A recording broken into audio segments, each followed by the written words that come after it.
Salam sejahtera kepada Cik Hema Malani. Saya Hazrul Hadi bin Salim, Ketua Kumpulan dari Kumpulan Bahulu. Hari ini saya akan membentangkan tentang etnik Bugis. Elemen yang pertama ialah elemen pemakaian. Pemakaian bagi baju tradisional Bugis ialah baju bodoh. Seperti yang kita lihat dalam slide, baju bodoh menggunakan kain yang jarang dan berbentuk empat segi. Setiap warna baju bodoh mempunyai maksudnya yang tersendiri. Contohnya bagi kanak-kanak berwarna jingga, wanita yang berumur 17 hingga 25 tahun menggunakan warna merah, bagi dukun menggunakan warna putih, dan yang terakhir sekali untuk bangsawan warna hijau.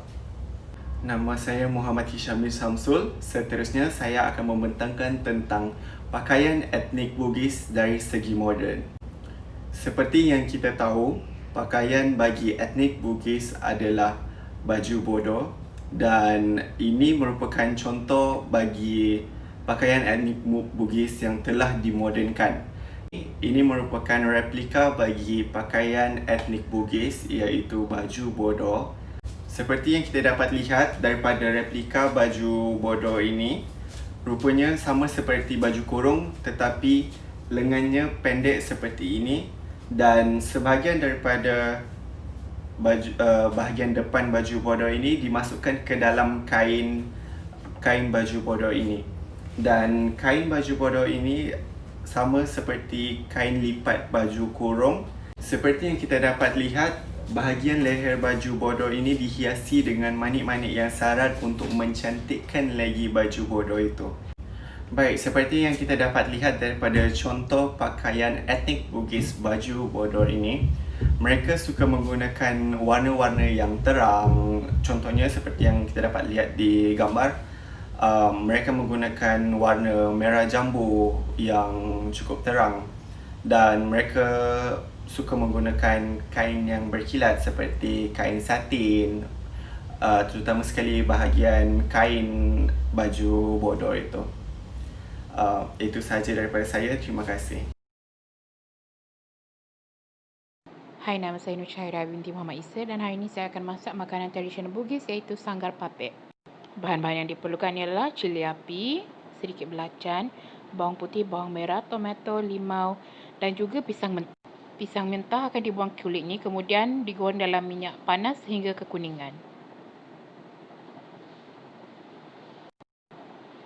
Pisang yang digoreng akan diangkat dan setelah itu akan dipapek atau dipenyet menggunakan lesung batu yang bersih, kemudian akan digoreng semula sehingga rangup.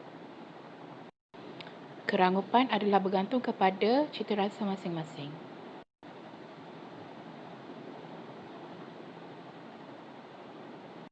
Dan sanggar papek pun telah siap.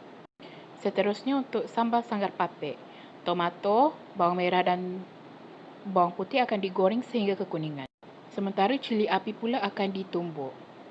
Setelah itu, bahan-bahan yang telah digoreng akan ditumbuk dan disebatikan bersama belacan. Sanggar papek sedia untuk Sanggar papek merupakan makanan tradisi bagi suku kaum Bugis yang mana sanggar bermaksud pisang dan papek membawa maksud penyet. Okay, Assalamualaikum. Nama saya Muhammad Humaidi bin Anwar.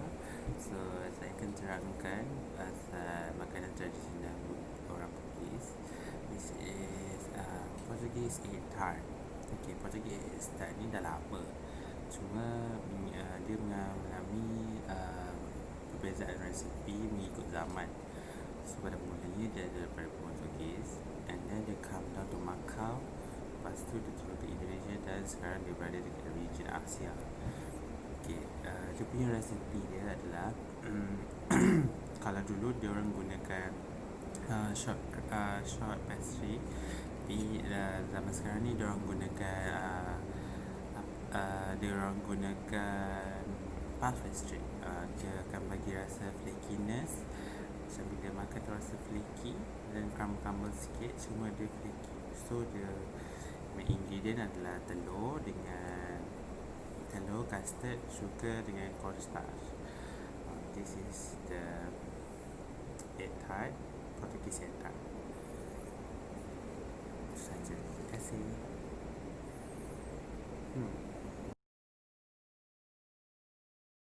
Assalamualaikum dan selamat petang. Saya Muhammad Kurnas Biamin daripada kumpulan Bahulu. Tajuk kita orang adalah Bugis. Untuk seni bina Bugis, ini adalah rumah Bugis. Untuk bahagian pertama adalah Pak Mabang. Dalam bahasa Bugis disebut Rak Keang.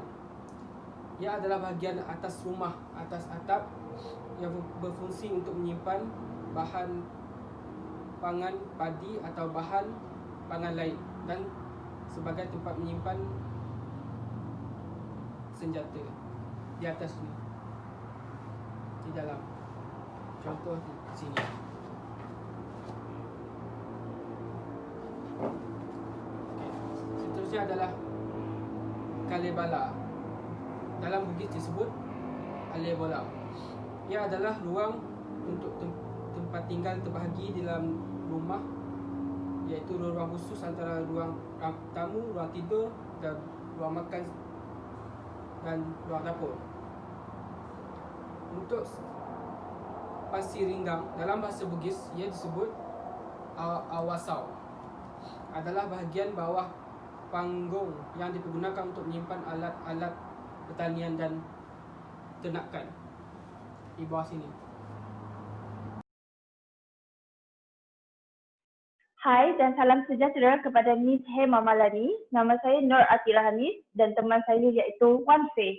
Hari ini kami ingin membentangkan tentang topik kami iaitu etnik Bugis. Jadi saya ingin menerangkan sedikit tentang permainan tradisional dan etnik Bugis, iaitu Maraga, orang Bugis menyebutnya atau Araga dalam bahasa Makassar.